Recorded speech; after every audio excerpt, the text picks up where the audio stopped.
ম্যাচের আগেই ফলাফল ফাঁস। বাংলাদেশ বনাম পাকিস্তান কোন দল জিতবে তার ফলাফল ফাঁস করলো এবার জ্যোতিষী টিয়া। হ্যাঁ দর্শক, সংবাদের বিস্তারিত দেখুন পুরো ভিডিওতেই। দর্শক, 2025 চ্যাম্পিয়ন্স ট্রফি থেকে বিদায় নিয়েছে ইতিমধ্যে বাংলাদেশ ক্রিকেট দল। সোমবার 24 ফেব্রুয়ারি তারা নিউজিল্যান্ডের বিপক্ষে খেলতে নেমেছিল।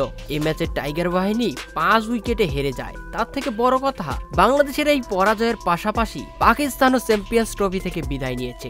তাই এখন চ্যাম্পিয়ন্স ট্রফি থেকে ছিটকে যাওয়া এই দুই দল পাকিস্তান এবং বাংলাদেশ শেষ ম্যাচের মতো মুখোমুখি করবে। আর এই শেষ ম্যাচই হচ্ছে তাদের নিজেদের মান সম্মান রক্ষা করার ম্যাচ। আর তাই এই সম্মান রক্ষার্থীর ম্যাচে কোন দল জিতবে তা ম্যাচের আগেই ফলাফল ফাঁস করলো এবার জ্যোতিষী টিয়া। খালসি টিয়ার সামনে এদিন বাংলাদেশ এবং পাকিস্তানের দুটি পতাকা দেওয়া হলে তার মধ্য থেকে বাংলাদেশের পতাকাটি তোলে খালসি টিয়া। অর্থাৎ নিজেদের শেষ ম্যাচে পাকিস্তানকে হারিয়ে মান সম্মান রক্ষা করতে পারবে বাংলাদেশ, আর আয়োজক হিসেবে একটি ম্যাচও জিততে পারবে না পাকিস্তান। এমনটাই খালসি টিয়ার ম্যাচ প্রেডিকশন। তো দর্শক, এ ব্যাপারে আপনাদের মতামত, বাংলাদেশ এবং পাকিস্তানের মধ্যে কোন দল জিতবে বলে আপনারা মনে করছেন তা অবশ্যই জানাবেন কমেন্ট করে।